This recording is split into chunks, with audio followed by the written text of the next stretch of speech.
আসসালামু আলাইকুম। সংবাদে আপনাদের সবাইকে স্বাগত জানাচ্ছি। আমি ফিরোজ তোহা। শুরুতেই সংবাদ শিরোনাম।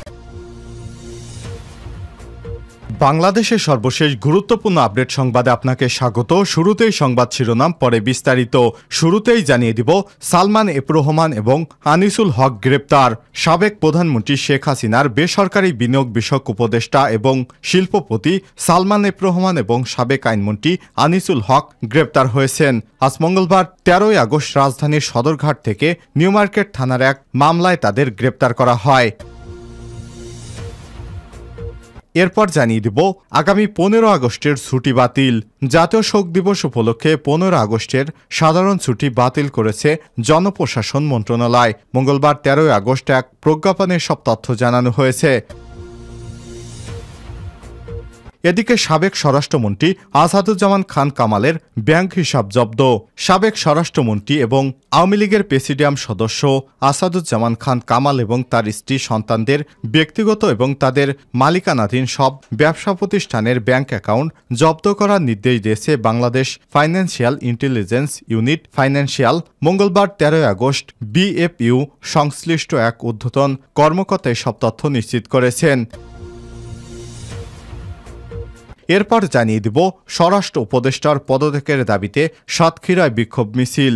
স্বৈরাচার শেখ হাসিনার বিচার এবং অন্তর্বর্তীকালীন সরকারের স্বরাষ্ট্র উপদেষ্টা ব্রিগেডিয়ার এম এ সাকাত হোসেনের পদত্যাগের দাবিতে সাতক্ষীরায় বিক্ষোভ মিছিল অনুষ্ঠিত হয়েছে। আজ 13 আগস্ট বিএনপির বিভিন্ন অঙ্গ সংগঠনের আয়োজনে শহরের নিউ মার্কেট এবং নারিকেলতলা মোড় থেকে মিছিল বের হয়ে শহরের প্রধান সড়ক প্রদক্ষিণ শেষে খুলনা রোডে গিয়ে মিছিলটি শেষ হয়। স্বরাষ্ট্র উপদেষ্টা ব্রিগেডিয়ার সাকাত হোসেনের পদত্যাগের দাবিতে রাজধানী ঢাকা সহ সিলেট, খাগড়াছড়ি সহ বাংলাদেশের বিভিন্ন জেলায় বিক্ষোভ মিছিল হচ্ছে। তারা বলছে, শেখ হাসিনার দালাল চালডুকার স্বরাষ্ট্রমন্ত্রীকে শীঘ্রই সরাতে হবে। জানিয়ে দিব, জাতির পিতাকে ভালোবাসার দায় যদি চাকরি যায় তবে তাই হোক। জগন্নাথ বিশ্ববিদ্যালয়ের জবির নৃবিজ্ঞান বিভাগের শিক্ষক কামরুন্নাহার লিপি বলেছেন, জাতির পিতাকে ভালোবাসার দায়ে যদি তার চাকরি চলে যায় তবে তাই হোক। কোটা সংস্কার আন্দোলনে শিক্ষার্থীদের নিয়ে বিতর্কিত পড়ে দেওয়ার অভিযোগে শিক্ষার্থীরা তার বহিষ্কারের দাবি তুললে ফেসবুকে তিনি এই কথা লেখেন। এবং সর্বশেষ জানিয়ে দিব, সীমান্তে বিজিবি আর পিঠ দেখাবে না বললেন স্বরাষ্ট্র উপদেষ্টা। অন্তর্বর্তীকালীন সরকারের স্বরাষ্ট্র উপদেষ্টা ব্রিগেডিয়ার জেনারেল অবসরপ্রাপ্ত এম সাকাত হোসেন বলেছেন, আওয়ামী লীগ প্রত্যেকটা ইনস্টিটিউট ধ্বংস করেছে। বিজিবির মতো একটা ফোর্সকে সীমান্তে পিঠ দেখাতে বলেছে। বর্ডারে আমাদের লোক মারা যাচ্ছে, বিজিবি ফ্ল্যাগ মিটিং করতে বাধ্য হয়। আমি বলে দিয়েছি, অনেক হয়েছে, আর পিঠ দেখাবেন না। সীমান্তের মধ্যে ঢুকে মারো, আর আমরা বলি ফ্ল্যাগ মিটিংয়ের মাধ্যমে সমস্যার সমাধান হয়ে গেছে, সেদিন চলে গেছে। এখন থেকে বিজিবির উপর হামলা হলে, বাংলাদেশের মানুষের উপর হামলা হলে বিজিবিও বিএসএফ এর উপর পাল্টা প্রতিরোধ গড়ে তুলবে। মঙ্গলবার 13 আগস্ট দুপুরে পিলখানার বর্ডার গার্ড বাংলাদেশ বিজিবি সদর দপ্তরে বিজিবি হাসপাতালে চিকিৎসাধীন বিজিবি সদস্যদের খোঁজখবর নেয়ার পর সাংবাদিকদের সঙ্গে আলাপকালে তিনি এসব কথা বলেন। প্রিয় দর্শক, এতক্ষণ শুনছিলেন সংবাদ শিরোনাম, এবারে বিস্তারিত।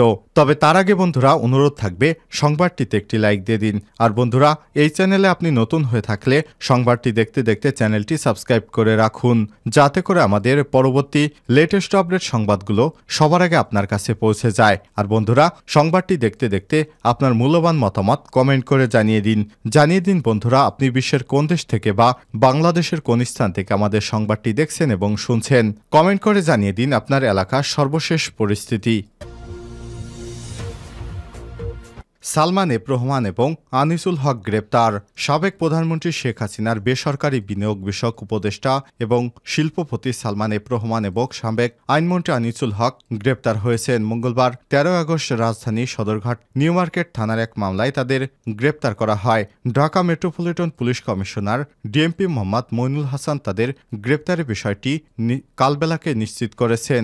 সালমান এফ রহমান এবং আনিসুল হককে রাজধানীর সদরঘাট এলাকা থেকে গ্রেপ্তার করা হয়েছে। উল্লেখ্য, গত 5ই আগস্ট ছাত্র জনতার আন্দোলনের মুখে দেশত্যাগ করেছেন প্রধানমন্ত্রী শেখ হাসিনা। এরপর মূলত মন্ত্রিপরিষদ সদস্য এবং আওয়ামী লীগ নেতারা আত্মগোপনে চলে যান। আর 7ই আগস্ট নোবেল বিজয়ী অর্থনীতিবিদ ডক্টর মোহাম্মদ ইউনূসকে প্রধান করে 17 সদস্যের অন্তর্বর্তীকালীন সরকার গঠিত হয়। এর আগে আওয়ামী লীগের প্রভাবশালী 2 মন্ত্রী গ্রেপ্তার হয়েছেন। তারা হচ্ছেন পররাষ্ট্রমন্ত্রী ডক্টর হাসান মাহমুদ এবং ডাক ও টেলিযোগাযোগ প্রতিমন্ত্রী জুনায়েদ আহমেদ পলক। তারা ডিবি হেফাজতে রয়েছেন। আগামী 15 আগস্টের ছুটি বাতিল। জাতীয় শোক দিবস উপলক্ষে 15 আগস্টের সাধারণ ছুটি বাতিল করেছে জনপ্রশাসন মন্ত্রণালয়। আজ মঙ্গলবার 13 আগস্ট এক প্রজ্ঞাপনে সব তথ্য জানানো হয়েছে। প্রজ্ঞাপনে বলা হয়েছে, 15 আগস্ট শেখ মুজিবুর রহমানের মৃত্যুদিন উপলক্ষে জাতীয় শোক দিবস ছিল। এই শোক দিবস এবার বাতিল করা হয়েছে। 13 আগস্ট আজ এক প্রজ্ঞাপনে জানানো হয়েছে, আগামী 15 তারিখের আগস্টে যে সরকারি বন্ধ ছিল সেটি বাতিল করা হলো। জনস্বার্থে বাংলাদেশ জনপ্রশাসন মন্ত্রণালয়। শেখ হাসিনা ক্ষমতায় আসার পর শেখ হাসিনার পিতা শেখ মুজিবুর রহমানের মৃত্যুদিন উপলক্ষে দেশব্যাপী বিরাট আয়োজন করতেন।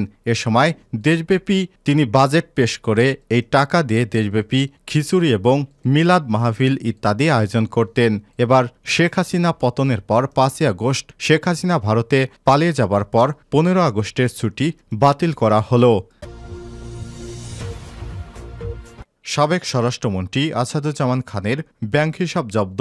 সাবেক স্বরাষ্ট্রমন্ত্রী আসাদুজ্জামান খান কামাল এবং তার স্ত্রী সন্তানদের ব্যক্তিগত এবং তাদের মালিকানাধীন সব ব্যবসা প্রতিষ্ঠানের ব্যাংক অ্যাকাউন্ট জব্দের নির্দেশ দিয়েছে Bangladesh financial intelligence unit. Financial মঙ্গলবার 13 আগস্ট বিএফআইইউ সংশ্লিষ্ট এক ঊর্ধ্বতন কর্মকর্তায় সব তথ্য নিশ্চিত করেছেন। তারা বলছেন, আসাদুজ্জামান খান কামাল বাংলাদেশ থেকে চাঁদাবাজির মাধ্যমে রাজধানীর কারওয়ান বাজার সহ বিভিন্ন এলাকা থেকে প্রত্যেকদিন 1.5 কোটি টাকা চাঁদা আদায় করতেন। এই টাকা তিনি তার ব্যাংকে রেখেছেন এবং এগুলো অনেক অংশই তিনি বিদেশে পাচার করেছেন।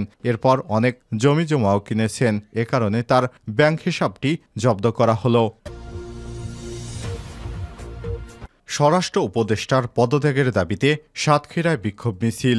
স্বৈরাচার শেখ হাসিনার বিচার এবং অন্তর্বর্তীকালীন সরকারের স্বরাষ্ট্র উপদেষ্টা ব্রিগেডিয়ার এম এ সাকাত হোসেনের পদত্যাগের দাবিতে সাতক্ষীরায় বিক্ষোভ মিছিল অনুষ্ঠিত হয়েছে। এর আগে রাজধানী ঢাকা এবং সিলেট সহ বাংলাদেশের খাগড়াছড়ি জেলায়ও তার পদত্যাগের দাবিতে বিক্ষোভ মিছিল হয়েছে। 13 আগস্ট বিএনপির বিভিন্ন অঙ্গ সংগঠনের আয়োজনে শহরের নিউ মার্কেট এবং নারিকেলতলা মোড় থেকে মিছিল বের হয়ে শহরের প্রধান সড়ক প্রদক্ষিণ শেষে খুলনা রোডে মোড়ে গিয়ে সমাবেশ মিলিত হয়। এ সময় এতে নেতৃত্ব দেন জাতীয়তাবাদী যুবদলের প্রধান সমন্বয়ক আইনুল ইসলাম নান্টা, স্বেচ্ছাসেবক দলের সাধারণ সম্পাদক অ্যাডভোকেট কামরুল ইসলাম ভুট্টো, জেলা কৃষক দলের আহ্বায়ক মোহাম্মদ সালাউদ্দিন লিটন, শহর স্বেচ্ছাসেবক দলের সদস্য সচিব আজিজুর রহমান সেলিম।